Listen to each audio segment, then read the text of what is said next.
The Snow Queen. There was once a dreadfully wicked hobgoblin.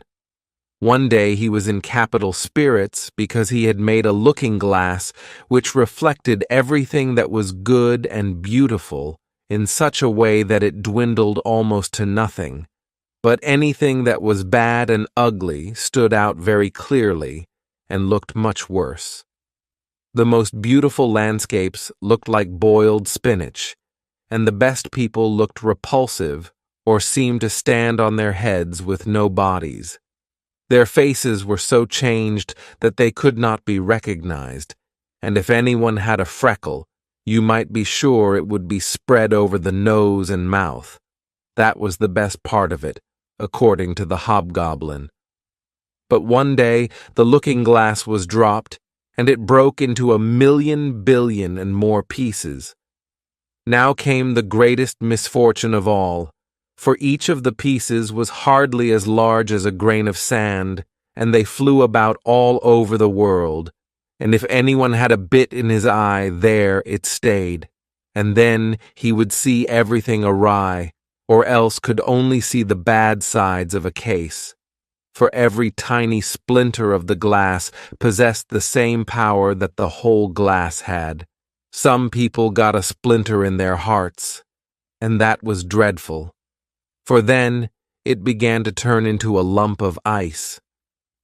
The hobgoblin laughed until his sides ached, but still the tiny bits of glass flew about, and now we will hear all about it.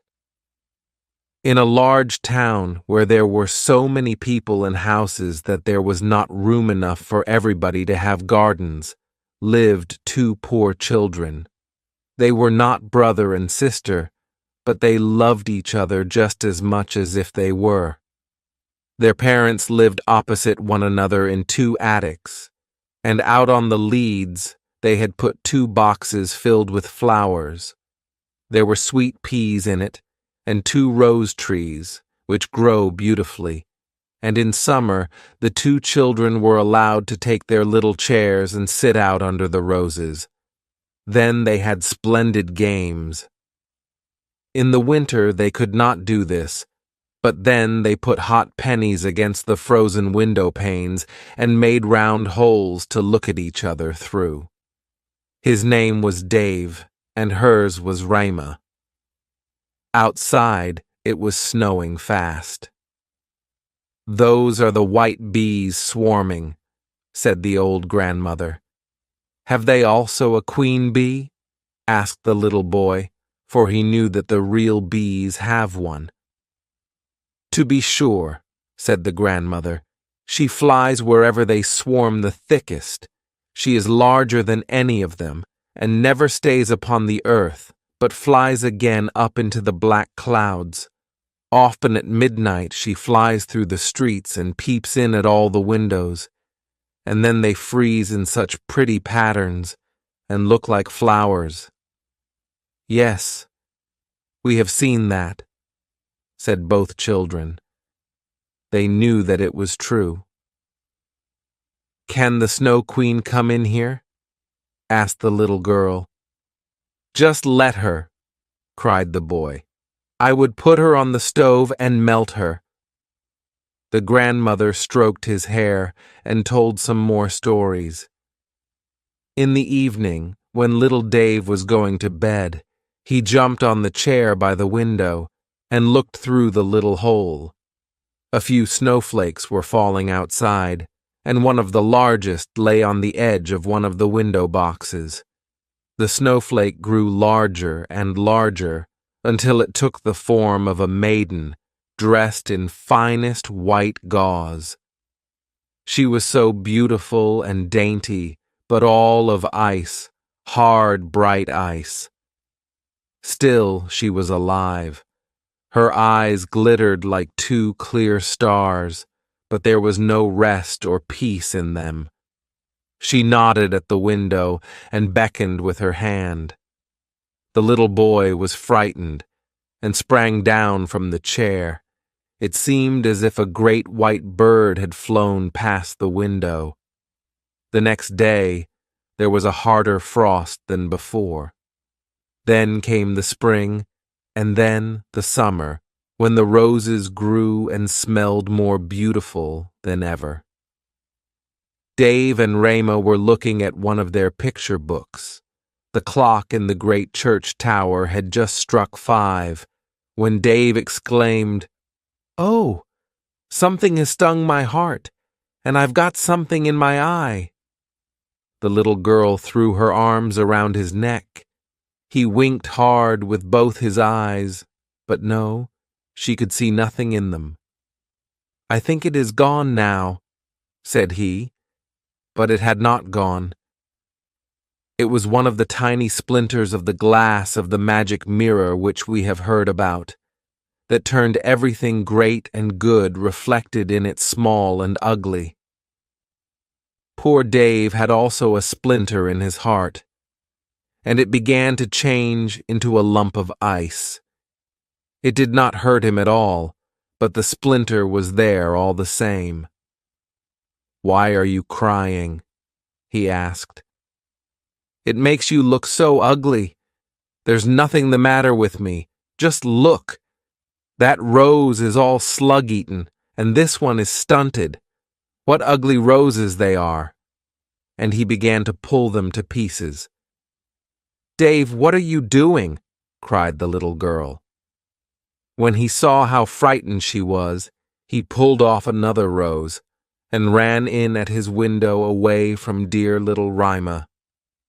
When she came later on with the picture book, he said that it was only fit for babies, and when his grandmother told them stories, he was always interrupting with, "But," and then he would get behind her and put on her spectacles and speak just as she did. This he did very well, and everybody laughed. Very soon he could imitate the way all the people in the street walked and talked. His games were now quite different. On a winter's day, he would take a burning glass and hold it out on his blue coat and let the snowflakes fall on it. "Look in the glass, Rima. Just see how regular they are. They are much more interesting than real flowers. Each is perfect. They are all made according to rule. If only they did not melt." One morning Dave came out with his warm gloves on, and his little sledge hung over his shoulder. He shouted to Rama, "I am going to the marketplace to play with the other boys." And away he went. In the marketplace, the boldest boys often used to fasten their sledges to the carts of the farmers, and then they got a good ride. When they were in the middle of their games, there drove into the square a large sledge, all white, and in it sat a figure dressed in a rough white fur pelisse with a white fur cap on. The sledge drove twice around the square, and Dave fastened his little sledge behind it and drove off. It went quicker and quicker into the next street. The driver turned around and nodded to Dave in a friendly way as if they had known each other before. Every time that Dave tried to unfasten his sledge, the driver nodded again, and Dave sat still once more. Then they drove out of the town, and the snow began to fall so thickly that the little boy could not see his hand before him, and on they went. He quickly unfastened the cord to get loose from the big sledge, but it was of no use. His little sledge hung on fast, and it went on like the wind. He cried out, but nobody heard him. He was dreadfully frightened. The snowflakes grew larger and larger until they looked like great white birds. All at once they flew aside. The large sledge stood still, and the figure who was driving stood up.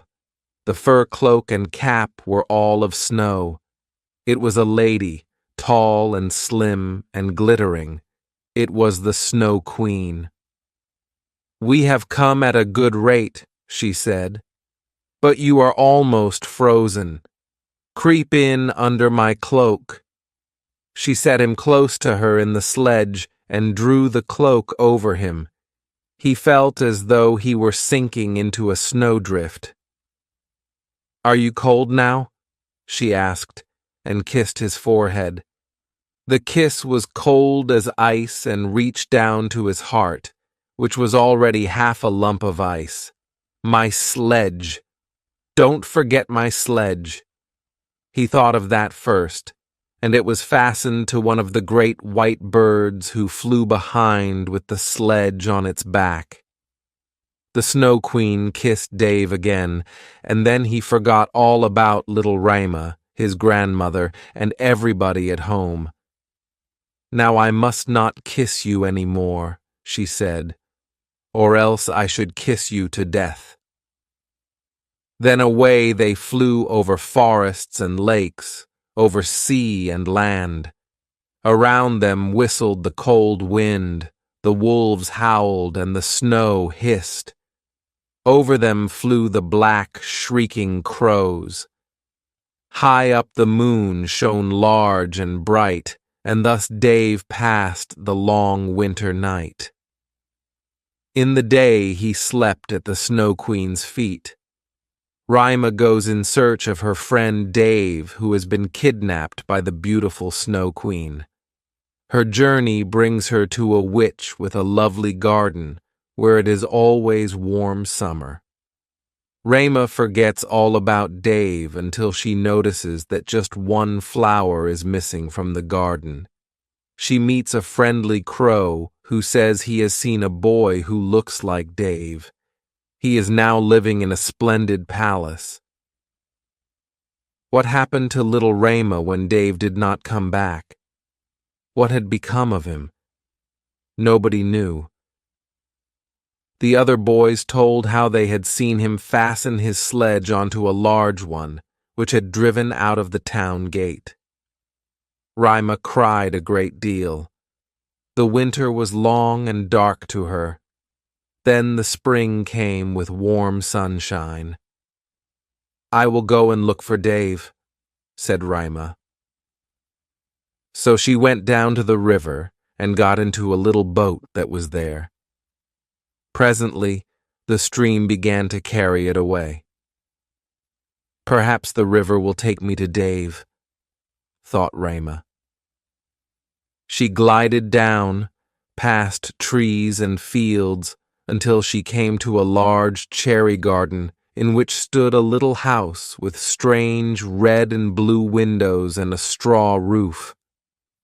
Before the door stood 2 wooden soldiers who were shouldering arms. Rima called to them, but they naturally did not answer. The river carried the boat on to the land. Rima called out still louder, and there came out of the house a very old woman. She leaned upon a crutch, and she wore a large sun hat, which was painted with the most beautiful flowers. "You poor little girl," said the old woman.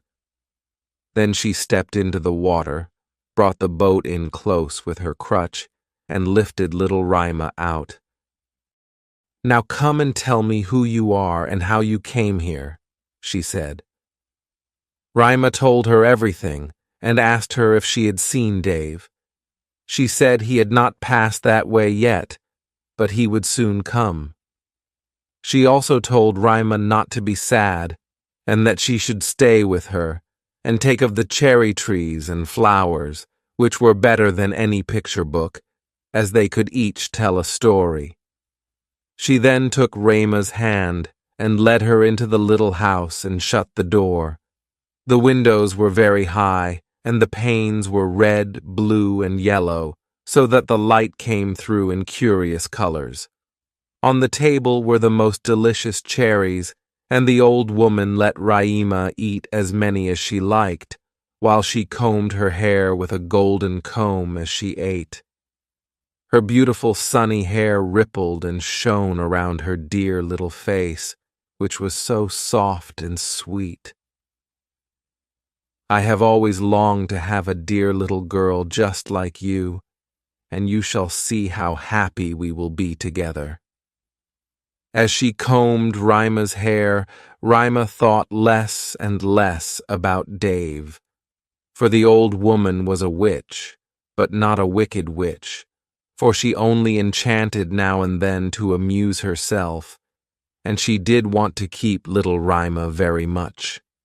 So she went into the garden and waved her stick over all the rose bushes and blossoms and all. They sank down into the black earth, and no one could see where they had been. The old woman was afraid that if Rima saw the roses, she would begin to think about her own, and then would remember Dave and run away. She led Rima out into the garden. How glorious it was, and what lovely scents filled the air. All the flowers you can think of blossomed there all the year round.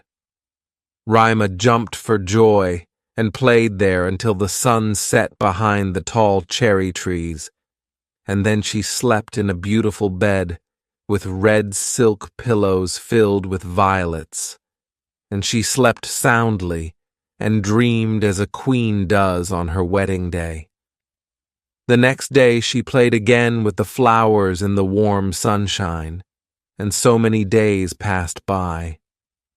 Rima knew every flower, but although there were so many, it seemed to her as if one were not there, though she could not remember which. She was looking one day at the old woman's sun hat, which had the painted flowers on it, and there she saw a rose. The witch had forgotten to make that vanish when she had made the other roses disappear under the earth. It was so difficult to think of everything. "Why, there are no roses here," Rima cried, and she hunted amongst all the flowers, but not one was to be found. Then she sat down and cried, but her tears fell just on the spot where a rose bush had sunk, and when her warm tears watered the earth, the bush came up in full bloom just as it had been before. Rima kissed the roses and thought of the lovely roses at home, and with them came the thought of little Dave. "Oh, what have I been doing?" said the little girl. "I wanted to look for Dave." She ran to the end of the garden. The gate was shut, but she pushed against the rusty lock so that it came open. She ran out with her little bare feet. No one came after her. At last she could not run any longer, and she sat down on a large stone. When she looked around, she saw that the summer was over. It was late autumn. It had not changed in the beautiful garden, where were sunshine and flowers all the year round. "Oh dear, how late I have made myself," Rima said. "It's autumn already. I cannot rest." She sprang up to run on. Oh, how tired and sore her little feet grew, and it became colder and colder. She had to rest again, and there on the snow in front of her was a large crow. It had been looking at her for some time, and it nodded its head and said, "Caw, caw, good day." Then it asked the little girl why she was alone in the world. She told the crow her story and asked if he had seen Dave. The crow nodded very thoughtfully and said, "It might be. It might be." "What? Do you think you have?" cried the little girl, and she almost squeezed the crow to death as she kissed him. "Gently, gently," said the crow. I think it might be little Dave, but now he has forgotten you for the princess." "Does he live with a princess?" Rima asked. "Yes, listen," said the crow. Then he told her all he knew. "In the kingdom in which we are now sitting lives a princess who is dreadfully clever. She has read all the newspapers in the world and has forgotten them again. She is as clever as that. The other day she came to the throne, and that is not so pleasant as people think. Then she began to say, "Why should I not marry?" But she wanted a husband who could answer when he was spoken to, not one who would stand up stiffly and look respectable. That would be too dull. When she told all the court ladies, they were delighted. "You can believe every word I say," said the crow. "I have a tame sweetheart in the palace, and she tells me everything."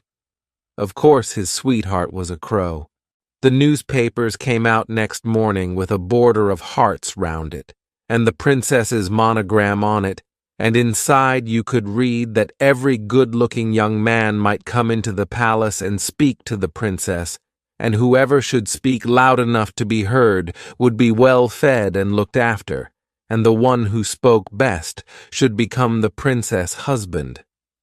"Indeed," said the crow, "you can quite believe me. It is as true as that I am sitting here." Young men came in streams, and there was such a crowding and a mixing together. But nothing came of it on the first, nor on the second day. They could all speak quite well when they were in the street, but as soon as they came inside the palace door, and saw the guards in silver, and upstairs the footmen in gold, and the great hall all lighted up, then their wits left them. When they stood in front of the throne where the princess was sitting, then they could not think of anything to say except to repeat the last word she had spoken, and she did not much care to hear that again.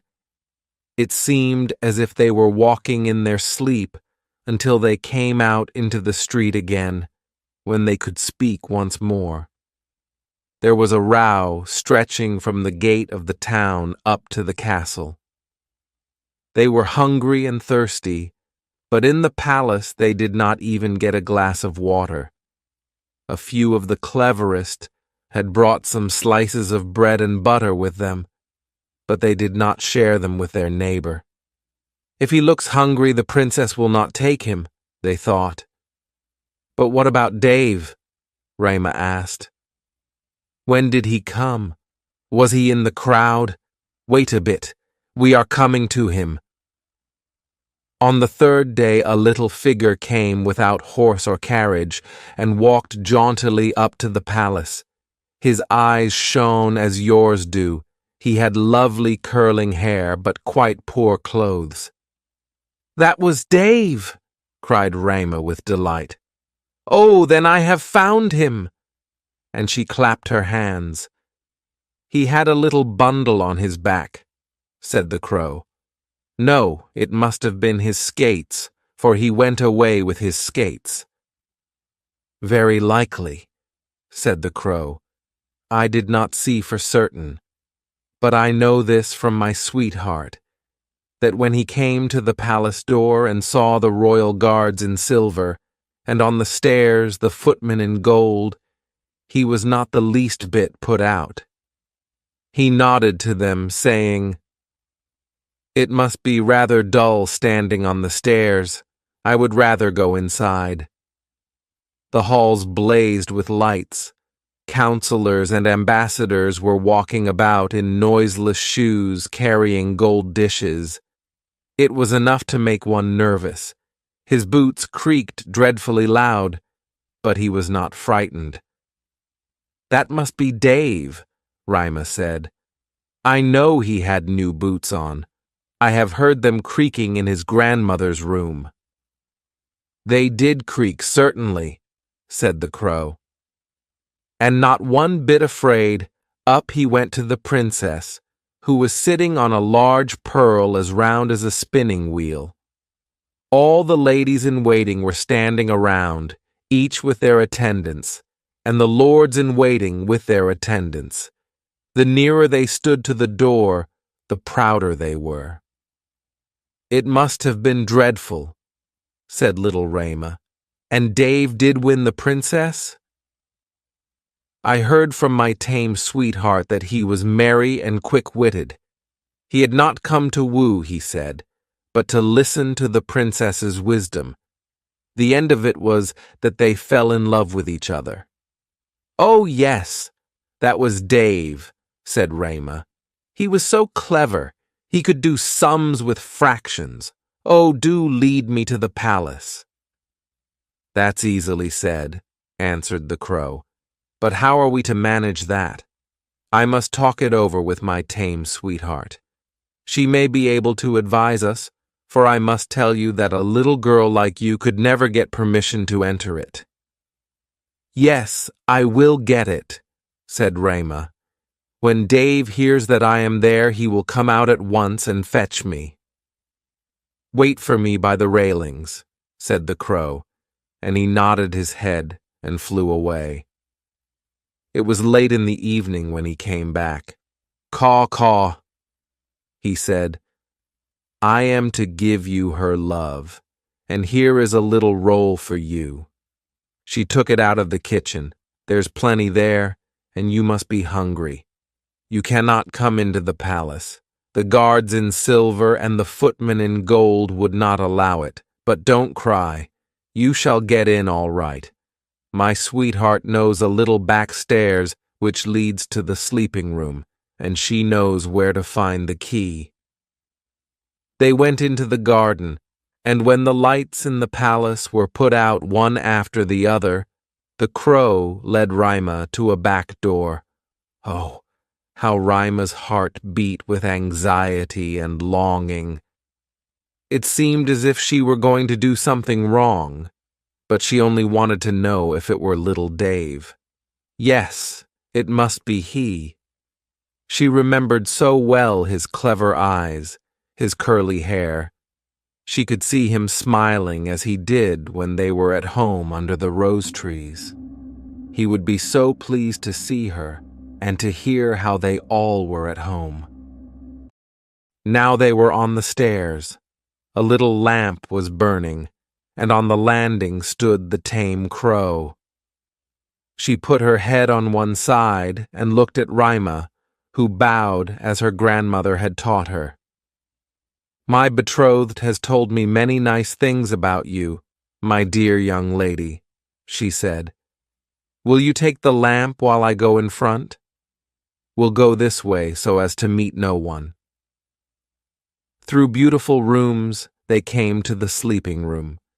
In the middle of it, hung on a thick rod of gold, were two beds, shaped like lilies, one all white, in which lay the princess, and the other red, in which Rayma hoped to find Dave. She pushed aside the curtain and saw a brown neck. Oh, it was Dave. She called his name out loud, holding the lamp towards him. He woke up, turned his head, and it was not Dave. It was only his neck that was like Dave's, but he was young and handsome. The princess sat up in her lily bed and asked who was there. Then Rayma cried and told her story and all that the crows had done. "You poor child," said the prince and princess. They praised the crows and said that they were not angry with them, but that they must not do it again. Now they should have a reward.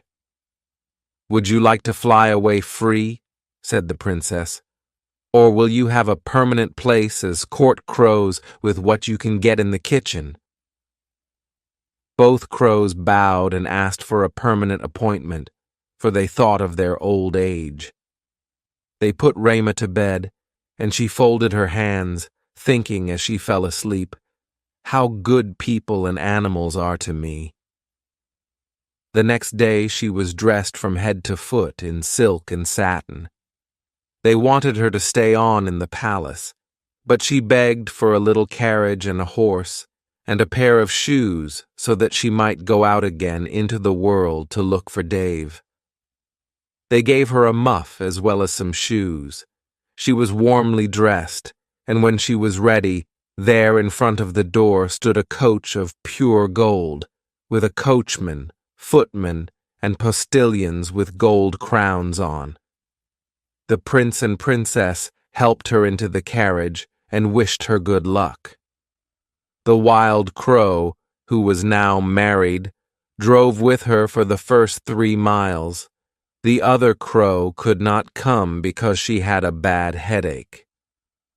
"Goodbye, goodbye," called the prince and princess, and little Rima cried, and the crow cried. When he said goodbye, he flew onto a tree and waved with his black wings as long as the carriage, which shone like the sun, was in sight. They came at last to a dark wood, but the coach lit it up like a torch. When the robbers saw it, they rushed out, exclaiming, "Gold! Gold!" They seized the horses, killed the coachman, footmen, and postilions, and dragged Rima out of the carriage. "She is plump and tender. I will eat her," said the old robber queen, and she drew her long knife, which glittered horribly. We left little Rima at the mercy of the robber queen, who had drawn her dagger and was about to kill her. But this is only the start of the third and final part of this magical story by Hans Christian Andersen, so presumably she must continue on her journey north to find her lost playmate, Dave. The close of the story is the most magical yet, taking us across the frozen landscapes of Finland and Lapland under the dazzling northern lights, to the palace of the Snow Queen. "You shall not kill her," cried her little daughter. "She shall play with me. She shall give me her muff and her beautiful dress, and she shall sleep in my bed." The little robber girl was as big as Rima, but was stronger, broader, with dark hair and black eyes. She threw her arms around Rima and said, "They shall not kill you so long as you are not naughty. Aren't you a princess?" "No," said Rima, and she told all that had happened to her, and how dearly she loved little Dave. The robber girl looked at her very seriously and nodded her head, saying, "They shall not kill you, even if you are naughty, for then I will kill you myself." She dried Rima's eyes and stuck both her hands in the beautiful warm muff. The little robber girl took Rima to a corner of the robbers' camp where she slept. All around were more than 100 wood pigeons, which seemed to be asleep, but they moved a little when the 2 girls came up. There was also nearby a reindeer which the robber girl teased by tickling it with her long, sharp knife. Rima lay awake for some time. "Coo, coo," said the wood pigeons. "We have seen little Dave. A white bird carried his sledge. He was sitting in the Snow Queen's carriage which drove over the forest when our little ones were in the nest. She breathed on them, and all except we 2 died. Coo, coo." "What are you saying over there?" Rima cried. "Where was the Snow Queen going to? Do you know at all?" She was probably traveling to Lapland, where there is always ice and snow. Ask the reindeer. "There is capital ice and snow there," said the reindeer. "One can jump about there in the great sparkling valleys. There the Snow Queen has her summer palace, but her best palace is up by the North Pole, on the island called Spitzbergen." "Oh, Dave, my little Dave," sobbed Rima. "You must lie still," said the little robber girl, "or else I shall stick my knife into you."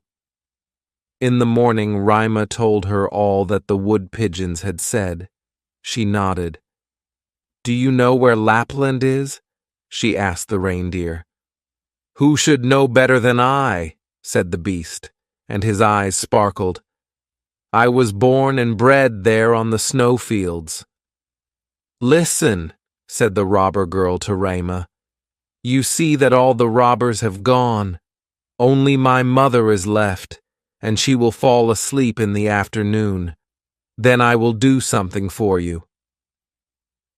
When her mother had fallen asleep, the robber girl went up to the reindeer and said, "I am going to set you free so that you can run to Lapland. But you must go quickly and carry this little girl to the Snow Queen's palace, where her playfellow is. You must have heard all that she told about it, for she spoke loud enough." The reindeer sprang high for joy. The robber girl lifted little Rama up and had the foresight to tie her on firmly, and even gave her a little pillow for a saddle. "You must have your fur boots," she said, "for it will be cold, but I shall keep your muff, for it is so cozy. But, so that you may not freeze, here are my mother's great fur gloves. They will come up to your elbows. Creep into them." Rima cried for joy. "Don't make such faces," said the little robber girl. "You must look very happy. Here are 2 loaves and a sausage. Now you won't be hungry." They were tied to the reindeer. The little robber girl opened the door, made all the big dogs come away, cut through the halter with her sharp knife, and said to the reindeer, "Run now, but take great care of the little girl." Rama stretched out her hands with the large fur gloves towards the little robber girl and said, "Goodbye." Then the reindeer flew over the ground, through the great forest as fast as he could. The wolves howled, the ravens screamed, the sky seemed on fire. "Those are my dear old northern lights," said the reindeer. "See how they shine." And then he ran faster still, day and night. The loaves were eaten and the sausage also, and then they came to Lapland. They stopped by a wretched little house. The roof almost touched the ground, and the door was so low that you had to creep in and out. There was no one in the house except an old Lapland woman who was cooking fish over an oil lamp. The reindeer told Rima's whole history, but first he told his own, for that seemed to him much more important, and Rima was so cold that she could not speak. "Ah, you poor creatures," said the Lapland woman, "you have still further to go. You must go over 100 miles into Finland, for there the Snow Queen lives, and every night she burns Bengal lights. I will write some words on a dried stockfish, for I have no paper, and you must give it to the Finland woman, for she can give you better advice than I can." When Rima was warmed and had something to eat and drink, the Lapland woman wrote on a dried stockfish and begged Rima to take care of it, tied Rima securely on the reindeer's back, and away they went again. The whole night was ablaze with northern lights, and then they came to Finland and knocked at the Finland woman's chimney, for door she had none. Inside it was so hot that the Finland woman wore very few clothes. She loosened Rima's clothes and drew off her fur gloves and boots. She laid a piece of ice on the reindeer's head and then read what was written on the stockfish. She read it over 3 times until she knew it by heart, and then put the fish in the saucepan, for she never wasted anything. Then the reindeer told his story, and afterwards little Rima's, and the Finland woman blinked her eyes but said nothing. "You are very clever," said the reindeer. "I know. Cannot you give the little girl a drink so that she may have the strength of 12 men and overcome the Snow Queen?" "The strength of 12 men," said the Finland woman. "That would not help much. Little Dave is with the Snow Queen, and he likes everything there very much, and thinks it the best place in the world. But that is because he has a splinter of glass in his heart, and a bit in his eye. If these do not come out, he will never be free, and the Snow Queen will keep her power over him. But cannot you give little Rima something so that she can have power over her? I can give her no greater power than she has already. Don't you see how great it is? Don't you see how men and beasts must help her when she wanders into the wide world with her bare feet? She is powerful already, because she is a dear little innocent child. If she cannot by herself conquer the Snow Queen and take away the glass splinters from little Dave, we cannot help her. The Snow Queen's garden begins 2 miles from here. You can carry the little maiden so far, put her down by the large bush with red berries growing in the snow. Then you must come back here as fast as you can. Then the Finland woman lifted little Rima on the reindeer, and away he sped. "Oh, I have left my gloves and boots behind," Rima cried. She missed them in the piercing cold, but the reindeer did not dare to stop.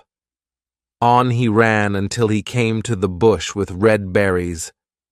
There he set Rima down and kissed her mouth, and great big tears ran down his cheeks, and then he ran back. There stood poor Rima, without shoes or gloves in the middle of the bitter cold of Finland. She ran on as fast as she could. A regiment of gigantic snowflakes came against her, but they melted when they touched her, and she went on with fresh courage. Now we must see what Dave was doing. He was not thinking of Rima, and never dreamed that she was standing outside the palace. The walls of the palace were built of driven snow, and the doors and windows of piercing winds. There were more than 100 halls in it, all of frozen snow. The largest was several miles long. The bright northern lights lit them up, and very large and empty and cold and glittering they were. In the middle of the great hall was a frozen lake, which had cracked in 1,000 pieces. Each piece was exactly like the other. Here the Snow Queen used to sit when she was at home. Little Dave was almost blue and black with cold, but he did not feel it, for she had kissed away his feelings, and his heart was a lump of ice. He was pulling about some sharp, flat pieces of ice and trying to fit one into the other. He thought each was most beautiful, but that was because of the splinter of glass in his eye. He fitted them into a great many shapes, but he wanted to make them spell the word love. The Snow Queen had said, "If you can spell out that word, you shall be your own master. I will give you the whole world and a new pair of skates." But he could not do it. "Now I must fly to warmer countries," said the Snow Queen. "I must go and powder my black kettles." This was what she called Mount Etna and Mount Vesuvius. It does the lemons and grapes good. Off she flew, and Dave sat alone in the great hall trying to do his puzzle. He sat so still that you would have thought he was frozen. Then it happened that little Rima stepped into the hall. The biting cold winds became quiet, as if they had fallen asleep when she appeared in the great, empty, freezing hall. She caught sight of Dave. She recognized him and ran and put her arms round his neck, crying, "Dave, dear little Dave, I have found you at last." But he sat quite still and cold. Then Rima wept hot tears which fell on his neck, which thawed his heart and swept away the bit of the looking-glass. He looked at her, and then he burst into tears. He cried so much that the glass splinter swam out of his eye. Then he knew her, and cried out, "Rima, dear little Rima, Where have you been so long? Where have I been?" And he looked round him. "How cold it is here! How wide and empty!" He threw himself on Rama, and she laughed and wept for joy. It was such a happy time that the pieces of ice even danced round them for joy. And when they were tired and lay down again, they formed themselves into the letters that the Snow Queen had said he must spell in order to become his own master and have the whole world and a new pair of skates. Raima kissed his cheeks, and they grew rosy. She kissed his eyes, and they sparkled like hers. She kissed his hands and feet, and he became warm and glowing. The Snow Queen might come home now. His release, the word love, stood written in sparkling ice. They took each other's hands and wandered out of the great palace.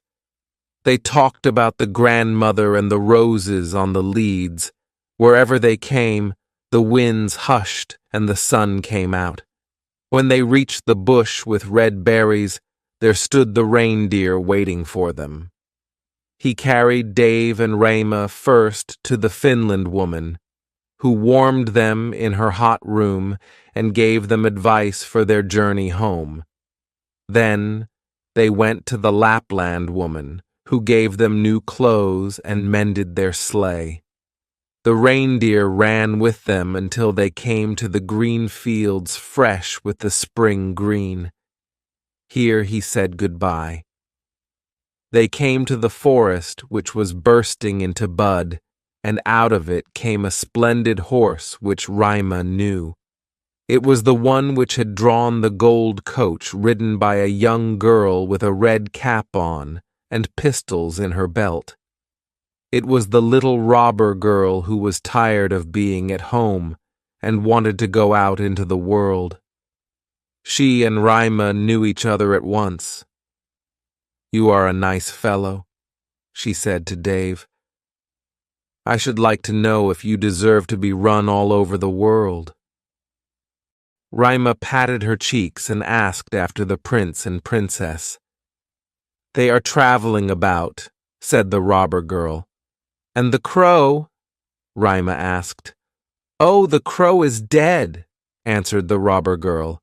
"His tame sweetheart is a widow and hops about with a bit of black crepe around her leg. She makes a great fuss, but that's all nonsense. But tell me what happened to you and how you caught him." Dave and Rama told her all. "Dear, dear," said the robber girl, shook both their hands, and promised that if she came to their town, she would come and see them. Then she rode on. Rama and Dave went home hand in hand. There they found the grandmother, and everything just as it had been, but when they went through the doorway, they found they were grown up. There were the roses on the leads. It was summer, warm, glorious summer.